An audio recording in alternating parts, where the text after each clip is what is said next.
नमस्कार, स्वागत है आपका कंट्री साइड एचपी एग्जाम्स के यूट्यूब चैनल पर। इस वीडियो में आज हम डिस्कस कर रहे हैं एक नया लेक्चर। ठीक है, ये जो लेक्चर सीरीज है जो इस यूट्यूब पे हम लॉन्च करेंगे, ये मैंने आपको बताया था कि ये फ्री लेक्चर सीरीज है। इस रिस्पेक्ट में कि आप एक तरीके से ये देख लें कि हम किस तरह से पढ़ाने वाले हैं फॉर आवर न्यू बैच, जो कि फोकस करेगा दो एग्जाम्स को लेकर, नेट और कमीशन का जो एग्जाम होता है, कमीशन HPPSC। मतलब जो कॉलेज कैडर की पोस्ट आ रही हैं हिमाचल प्रदेश में, जिनका नेट क्वालिफाइड है, वो ये अप्लाई कर सकते हैं और फिर ये स्क्रीनिंग टेस्ट होगा और उसके बाद इंटरव्यू होगा। ठीक है, तो इस स्क्रीनिंग टेस्ट में क्या क्या होता है, मतलब कि 80% मार्क्स की आपकी केमिस्ट्री आती है, बाकी 20% HPGK आता है। ठीक है, तो HPGK भी आपको इसी कोर्स में करवाया जाना है और केमिस्ट्री भी आपको यही पढ़ाई जानी है ना। तो नेट का जो एग्जाम है, वो जो सिलेबस है दोनों ही एग्जाम का, वो ऑलमोस्ट सिमिलर है। कुछ कुछ क्वेश्चंस रहेंगे, कुछ जो डिफरेंट रहेंगे नेट में और कमीशन में, वो मैं आपको चैप्टर के साथ साथ पढ़ा दूंगी, क्योंकि थियोरी अगर आपकी क्लियर है तो you can easily attempt the questions. इसके बारे में मैंने डिटेल वीडियो बनाई है, जो कि आप देख सकते हैं इसी चैनल पर, इसी के रिस्पेक्ट में, जहाँ पे आपको सिलेबस के बारे में भी बताया गया है। ठीक है, तो ये लेक्चर सीरीज में हमारा पहला टॉपिक है आज कोऑर्डिनेशन कंपाउंड्स का। तो कोऑर्डिनेशन कंपाउंड्स एक बहुत बड़ा चैप्टर है, जिसमें हम पहले बॉन्डिंग के बारे में पढ़ेंगे, क्योंकि यूजुअली कोऑर्डिनेशन कंपाउंड्स क्या है, वो एस और पी ब्लॉक एलिमेंट से काफी डिफरेंट बॉन्डिंग देते हैं, काफी डिफरेंट रिएक्शंस देते हैं, इनके कंपाउंड्स बहुत डिफरेंट होते हैं, काफी ज्यादा डिफरेंस है इनके कंपाउंड्स के कलर में, मैग्नेटिज्म में, प्रॉपर्टीज में। ठीक है, डिफरेंट ऑक्सीडेशन स्टेट हैं, वेरिएबल ऑक्सीडेशन स्टेट्स हैं। तो क्यों ऐसा है, तो इसके बारे में हम पढ़ेंगे। जो जो हमें बॉन्डिंग, जो जो हमें थ्योरी दी गई है उनके बारे में पढ़ेंगे। तो आपको पता भी होंगी वो valence bond theory, crystal field theory, वो पता भी है, बट फिर भी we will just revise the concepts from basic, right. और उसके बाद हम हर एक चैप्टर में से जो भी आपके इंपॉर्टेंट क्वेश्चन बन रहे हैं, इंपॉर्टेंट बोलने का मतलब है जो प्रीवियस ईयर क्वेश्चन पेपर हमने जो हम देखेंगे, वो इसमें डिस्कस करेंगे। जैसे कि सेट में कौन से क्वेश्चन पेपर आए थे, नेट में क्या क्या इस टॉपिक से रिलेटेड आया था, और कमीशन में, वो एक्चुअली में मेरे पास इतना डाटा है नहीं अभी कमीशन का, बट फिर भी जितना भी अवेलेबल है वो मैं आपको जरूर 100% बताऊंगी किसमें क्या क्या किस तरह के क्वेश्चंस आपके बनने वाले हैं। ठीक है, बॉन्डिंग के बाद हम डिस्कस करेंगे इसमें इनके स्पेक्ट्रा को लेकर, मैग्नेटिज्म को लेकर, आइसोमेरिज्म और कंपाउंड्स के रिएक्शन, कोऑर्डिनेशन कंपाउंड्स के रिएक्शन। देखिए ये चैप्टर ना बहुत ही इम्पोर्टेंट है, नेट की तरफ से भी और कमीशन में भी, सेट में भी। इवन सेट में मैंने देखा अभी प्रीवियस ईयर क्वेश्चन पेपर 2019 की ही हम बात करें, तो एटलीस्ट 10 क्वेश्चंस, मैं 10 से भी ज्यादा हो सकते हैं, 10 क्वेश्चन तो आपके इन चारों टॉपिक में से बन ही रहे थे। अगर रिएक्शन को भी इंक्लूड कर दिया जाए तो 10 से 12 क्वेश्चन, 10 से 12 कुछ 100 में से आप देखिए कि 10 to 12 क्वेश्चन बहुत होते हैं। ठीक है, वो भी कोऑर्डिनेशन कंपाउंड्स के। ऑर्गेनोमेटेलिक कंपाउंड्स, ऑर्गेनोमेटेलिक्स तो अलग ही आएगा, उसको मैंने काउंट नहीं किया है अभी, सिर्फ मैं कोऑर्डिनेशन कंपाउंड की बात कर रही हूँ। तो ऑर्गेनिक मेटेलिक से भी ऑर्गेनोमेटेलिक से 5 या 6 क्वेश्चन यहाँ से बनेंगे। तो ओवरऑल आपका इनऑर्गेनिक का काफी पोर्शन जो है वो कोऑर्डिनेशन कंपाउंड से ही रिलेटेड बन जाता है। ठीक है, इसीलिए हम ये सबसे पहले ये डिस्कस कर रहे हैं। बाकी आप बैच जब शुरू होगा, बैच में तो हम आपको पूरा ही पढ़ाएंगे, फिर से दोबारा से पढ़ाएंगे सब कुछ। ठीक है, ये यूट्यूब के लिए है अभी फिलहाल free lecture series. Now moving on, start करते हैं हम अपने पहले चैप्टर से, that is bonding in coordination compound. मैंने पहले ही बताया इसमें वैलेंस बॉन्ड थ्योरी डिस्कस होगी, क्रिस्टल फील्ड होगी और मॉलिक्यूलर ऑर्बिटल थ्योरी होगी। बॉन्डिंग जो है कोऑर्डिनेशन कंपाउंड में क्यों डिफरेंट है, क्योंकि इनके वेरिएबल ऑक्सीडेशन स्टेट्स देखे गए थे, क्योंकि एस और पी ब्लॉक का तो ऐसा नहीं था, इनमें वेरिएबल ऑक्सीडेशन स्टेट देखी गई। और ये कहा गया कि इनकी बॉन्डिंग जो है वो एस और पी ब्लॉक एलिमेंट से काफी डिफरेंट है। इसीलिए थ्योरी बार बार टाइम टू टाइम दी गई और फाइनली हम पहुंचे थे फिर मॉलिक्यूलर ऑर्बिटल थ्योरी पे। तो सबसे पहले हम डिस्कस करेंगे valence bond theory. According to VBT, पहले तो ये देखो कि वीबीटी किसने दी थी। वीबीटी दी गई थी लाइनस पॉलिंग के द्वारा और ये दी गई थी 1930 में। आपको पता ही होगा कि वैलेंस बॉन्ड थ्योरी की जो अप्रोच है वो क्या है, that is hybridisation, hybridisation of valence bond, valence electrons. ठीक है, वैलेंस इलेक्ट्रॉन्स की हाइब्रिडाइजेशन होगी। मेटल को हम मानेंगे लुईस एसिड, मतलब कि इलेक्ट्रॉन डेफिशिएंट। पहले आप ये अप्रोच देख लीजिए, फिर हम पूरा डिस्कस करेंगे। और लिगेंड जो होगा वो होगा लुईस बेस, मतलब इलेक्ट्रॉन रिच। ये जो कॉम्प्लेक्स बनेगा इनकी होगी covalent bonding, that is sigma bonding. ठीक है, तीसरी जो सबसे इंपॉर्टेंट बात है वो ये है कि हम मैग्नेटिज्म देखेंगे पहले, और उसके बाद हम प्रिडिक्ट करेंगे कि कौन सी हाइब्रिडाइजेशन होगी, फिर वो कोवेलेंट बॉन्डिंग बनेगी। तो चलिए ये सारी चीजें हम अप्लाई करते हैं अब अपने एग्जाम्पल पे। तो वीबीटी के अकॉर्डिंग, कि वैसे देखा जाता था कि पैलेडियम और प्लैटिनम, ये जो दो हैं, ये मैक्सिमम कंपाउंड देते हैं स्क्वायर प्लेनर,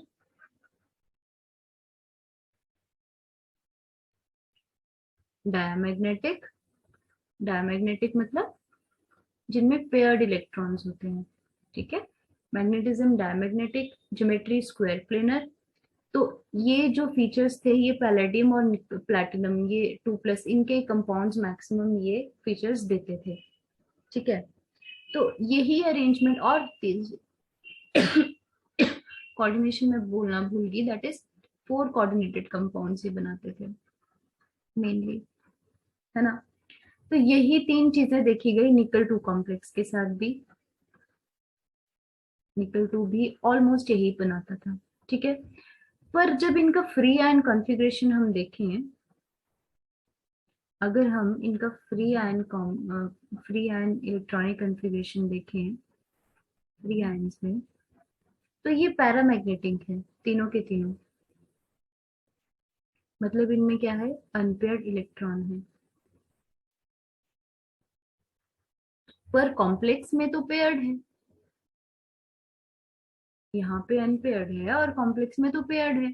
तो फ्री आयन से कॉम्प्लेक्स बनाने के लिए क्या करना पड़ेगा, फ्री आयन से कॉम्प्लेक्स में जाने के लिए we have to do pairing of electrons, pairing of electrons. ठीक है, तो ये जो मेन फीचर था, ये था आपका वैलेंस बॉन्ड थ्योरी का, कि हम मैग्नेटिज्म देखेंगे, पेयरिंग ऑफ इलेक्ट्रॉन करेंगे, और फिर देखेंगे कि हाइब्रिडाइजेशन में कौन कौन से ऑर्बिटल जाने वाले हैं।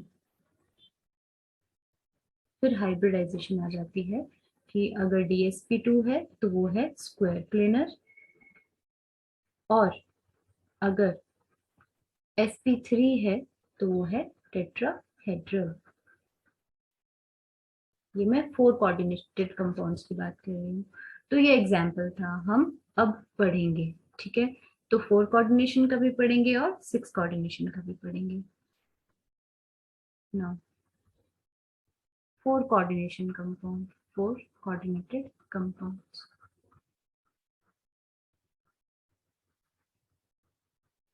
तो 4 कोऑर्डिनेटेड कंपाउंड्स में अगर डायमैग्नेटिक है तो ज्योमेट्री होगी DsP2, मतलब हाइब्रिडाइजेशन होगी DsP2। ठीक है, हाइब्रिडाइजेशन की बात कर रही हूँ। ज्योमेट्री होगी स्क्वायर प्लेनर।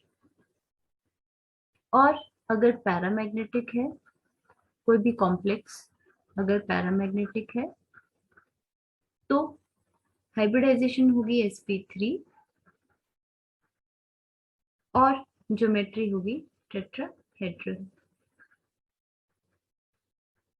ये 4 कोऑर्डिनेटेड कंपाउंड्स की बात थी। एग्जाम्पल, निकल का ही एग्जाम्पल आप लेंगे। निकल के दो कंपाउंड्स होते हैं, निकल Cl, एक मिनट,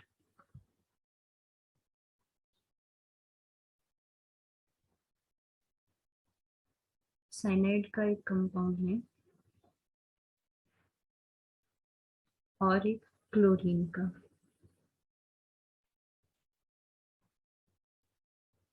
ठीक है, साइनाइड लिगेंड पे सिर्फ यहाँ पे लिगेंड चेंज हुआ है। ठीक है, तो इस कॉम्प्लेक्स में क्या है, देखा गया कि ये डायमैग्नेटिक कॉम्प्लेक्स है।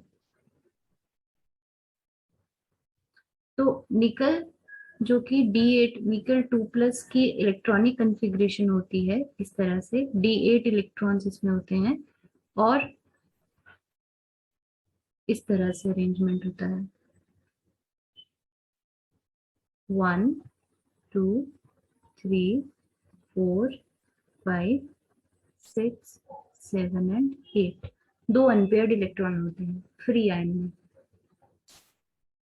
तो VBT ने क्या किया, क्योंकि ये डायमैग्नेटिक था, तो हम क्या करेंगे, पेयरिंग करेंगे कॉम्प्लेक्स में। अब कॉम्प्लेक्स के टाइम क्या होगा, कॉम्प्लेक्स के टाइम पेयरिंग हो जाएगी, 1 2 3 4 5 6, और ये दो आपस में पेयर हो जाएंगे 7 8। ये जो ऑर्बिटल है, जो D ऑर्बिटल है, आगे के जो S ऑर्बिटल यहाँ पे लेंगे, S और 3 P ऑर्बिटल्स। ठीक है, ये अगर ये 3D है तो ये 4s है और ये 4p है। ठीक है, 4s और 4p। तो ये D S और P के दो ऑर्बिटल्स हाइब्रिडाइजेशन में जाएंगे। और ये तीनों, क्योंकि स्क्वायर प्लेनर ज्योमेट्री है, स्क्वायर प्लेनर ज्योमेट्री में क्या रहता है, सारे सारे के सारे बॉन्ड्स क्या रहेंगे, इक्विवेलेंट बॉन्ड्स रहेंगे। एक सेकेंड, हाँ, क्योंकि इक्विवेलेंट बॉन्ड्स रहेंगे और क्योंकि स्क्वायर प्लेनर है तो बॉन्ड्स का एंगल भी क्या रहेगा, 90 डिग्री ईच। मतलब हर एक बॉन्ड में जो एंगल रहेगा वो क्या रहेगा, 90 डिग्री रहेगा। तो लाइनस पॉलिंग ने, मतलब वैलेंस बॉन्ड थ्योरी के अकॉर्डिंग, ये जो चारों के चारों बॉन्ड है ये जाएंगे हाइब्रिडाइजेशन में। तो हमारा पहला स्टेप हो गया कि हमने क्या किया, मैग्नेटिज्म पहले चेक किया, चेक है ना, डायमैग्नेटिक था। फिर हमने हाइब्रिडाइजेशन भी बना ली, सेकेंड स्टेप। अब इन तीनों की क्या होगी, बॉन्डिंग। बॉन्डिंग किस तरह से होगी कि ये जो DsP2 हाइब्रिडाइजेशन से आपके बनेंगे 4 ऑर्बिटल्स, डीजेनरेट ऑर्बिटल्स होंगे ये 4। ठीक है, और इनमें फिर लिगेंड्स की डोनेशन होगी, जो कि कहते हैं हम जिसको लुईस एसिड। कौन कौन से, साइनाइड, साइनाइड, साइनाइड और ये साइनाइड। तो ये लुईस बेस की तरह बिहेव करेगा metal, that is electron deficient. और जो लिगेंड होंगे वो इलेक्ट्रॉन डोनेट करेंगे, that is Lewis base, sorry metal Lewis acid और लिगेंड लुईस बेस। तो इस तरह से आपका ये सिग्मा बॉन्डिंग बनेगा। ठीक है, अच्छा, स्क्वायर प्लेनर ज्योमेट्री कैसे होती है, इस तरीके से होती है, मेटल बीच में होता है और लिगेंड 1 2 3 और ये 4, इस तरह से लिगेंड होंगे। ठीक है, ये आपकी स्क्वायर प्लेनर ज्योमेट्री हुई। तो अगर कंपाउंड के बारे में हमें पता है कि वो मैग्नेटिक डायमैग्नेटिक है, तो इस तरह से बनेगा। अब बात करते हैं हम निकल Cl4 2- की, इसको भी यहीं पे देख लेते हैं।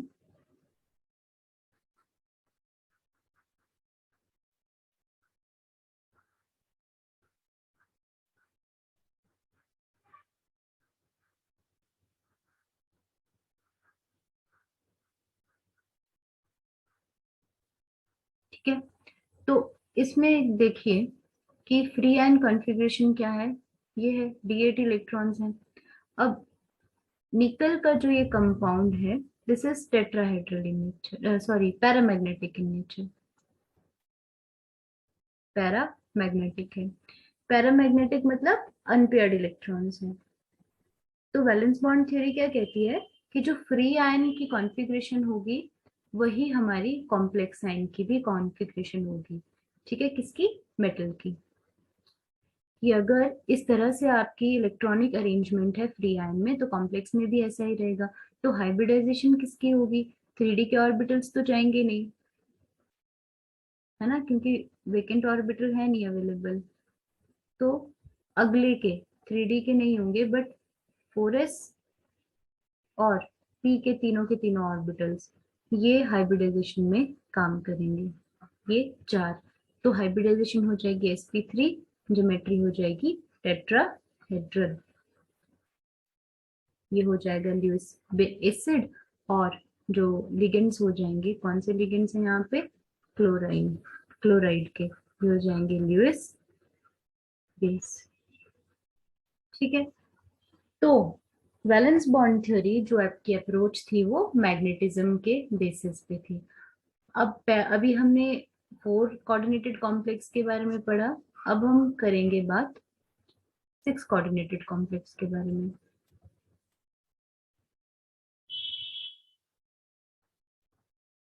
6 कोऑर्डिनेटेड कॉम्प्लेक्स, वीबीटी में इसके बारे में भी यही बताया गया, सेम बात थी। तो मैं यहाँ पे आपको एग्जाम्पल के थ्रू ही बता देती हूँ डायरेक्ट। एक आप एग्जाम्पल ले सकते हैं।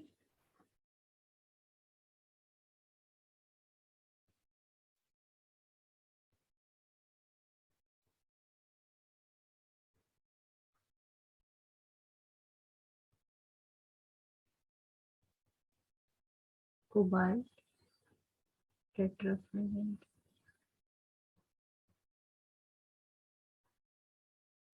और दूसरा कोबाल्ट का ही कॉम्प्लेक्स अमोनिया के साथ, अमोनियम आयन के साथ। ठीक है। दोनों में ही जो कोबाल्ट की ऑक्सीडेशन स्टेट है वो 3+ है।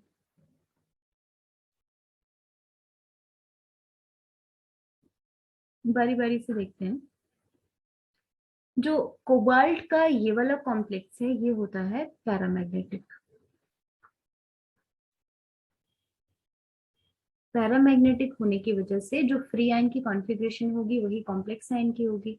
तो कोबाल्ट 3+ की इलेक्ट्रॉनिक कॉन्फ़िगरेशन होती है।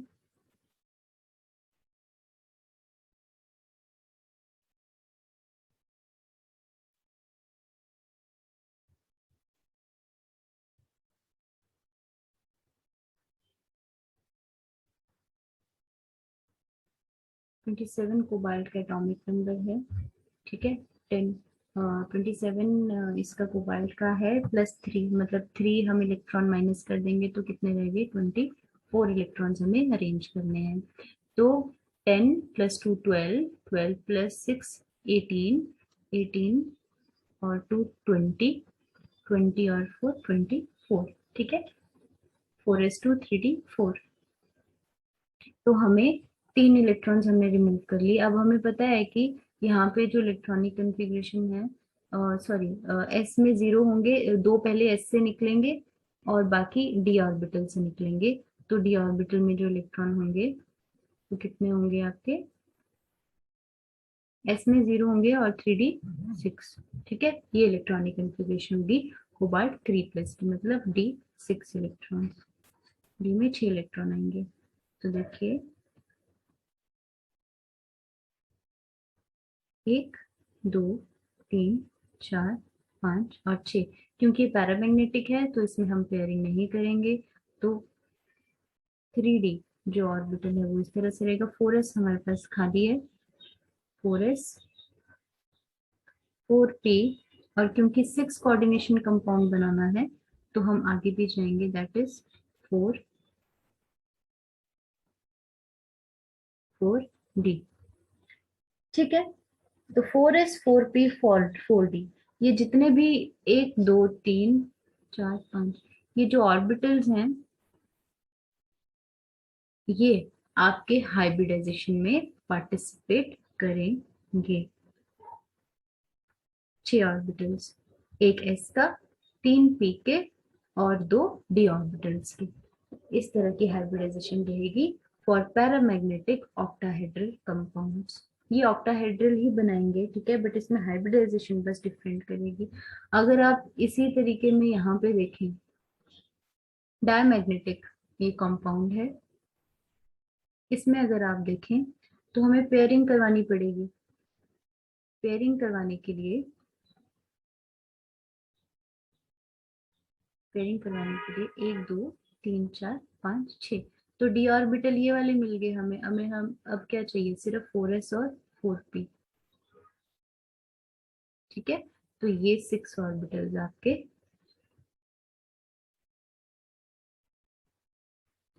तो डिफरेंस सिर्फ इतना है कि अगर इसमें अगर डायमैग्नेटिक है तो 3d ऑर्बिटल यूज होंगे, और अगर पैरामैग्नेटिक है तो 4d के 2 ऑर्बिटल्स यूज होंगे। ठीक है, ये डिफरेंस रहता है 6 कोऑर्डिनेटेड कॉम्प्लेक्स में। तो ये थी आपकी वैलेंस बॉन्ड थ्योरी। अब इसी वैलेंस बॉन्ड थ्योरी में कुछ लिमिटेशंस हैं जो कि हम पढ़ेंगे। लिमिटेशंस इस तरह से हैं।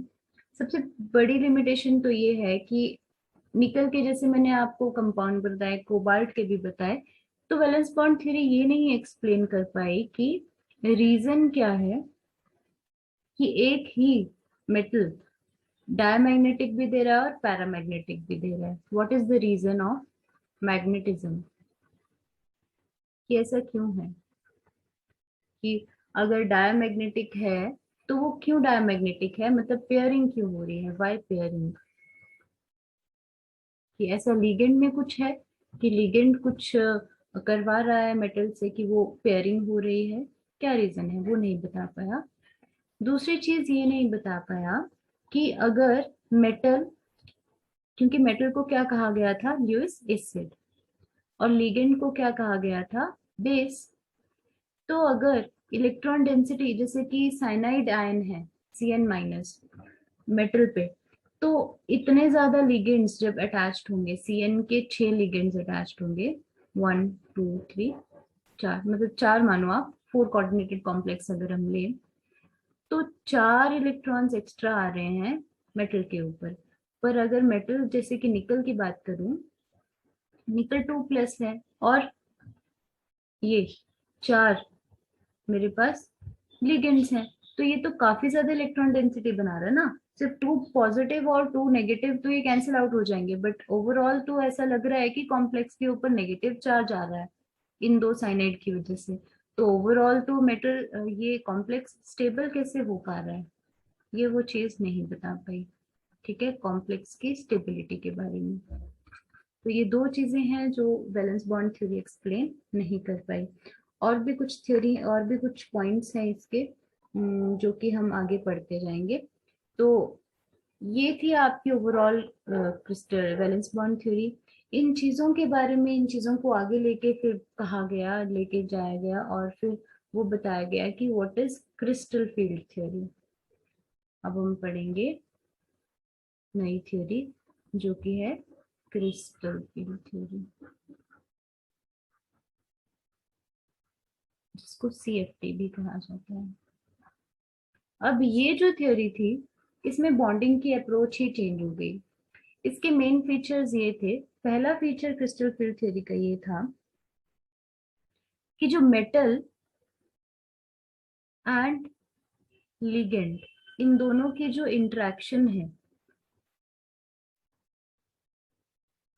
ये कोवेलेंट नहीं है, ये प्योरली इलेक्ट्रोस्टैटिक है। ठीक है, ये प्योरली इलेक्ट्रोस्टैटिक इंटरेक्शन है, नो कोवेलेंसी। जहां पे मेटल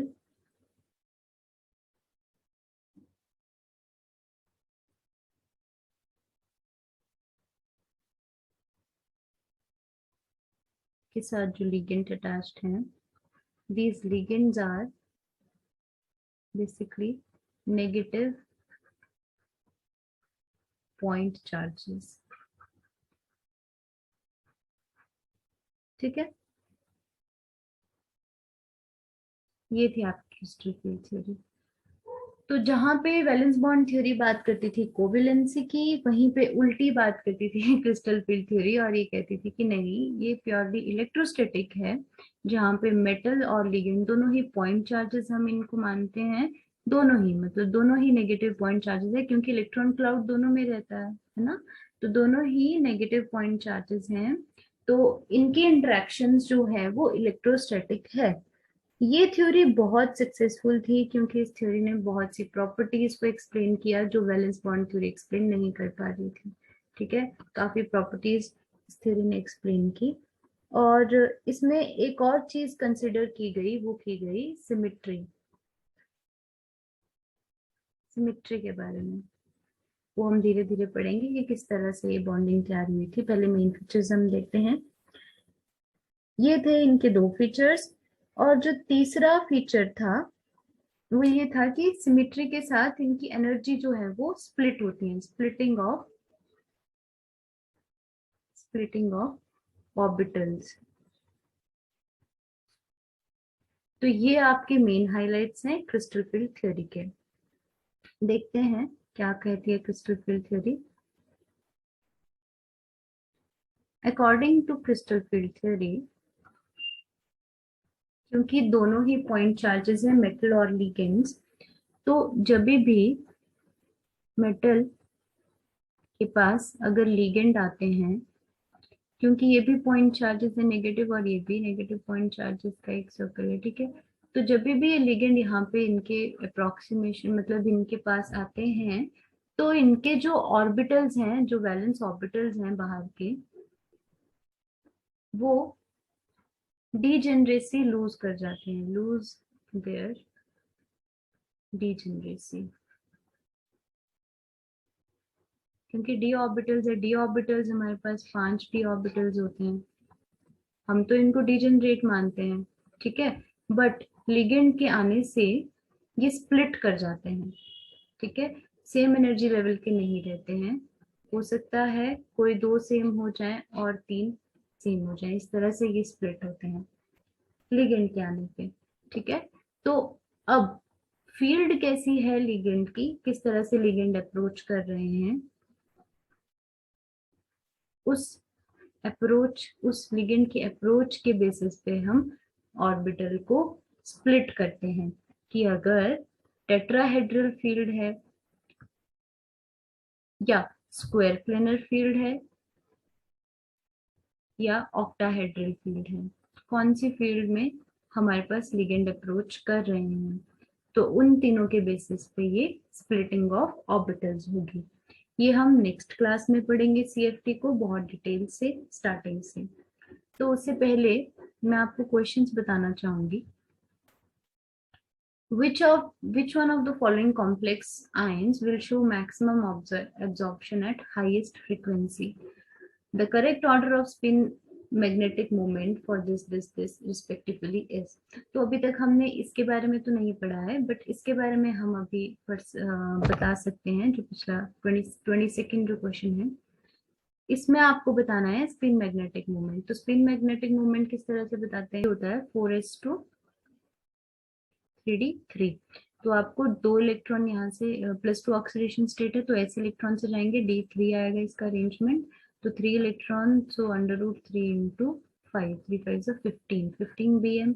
रही बात आपकी आयरन H2O प्लस की, यहाँ पे आयरन की ऑक्सीडेशन स्टेट +2 है, तो एक यहाँ पे इलेक्ट्रॉन चला जाएगा, 4 बचेंगे, 4 into 6 √24। So option D is the correct answer, ठीक है। इस तरीके से ये हम कलर मैग्नेटिज्म के बाद पढ़ेंगे, ये भी वहीं आएगा। ये हम क्रिस्टल फील्ड थ्योरी जो कि हम कल पढ़ेंगे उससे रिलेटेड ये क्वेश्चन है, ये सारे सेट के क्वेश्चन हैं, ठीक है। ये हम पढ़ेंगे डिटेल में। तो ये था आपका पहला lecture. So keep waiting for the second lecture, जल्दी आ जाएगा 1-2 दिन में। तो चलिए, ठीक है, take care, bye bye, enjoy.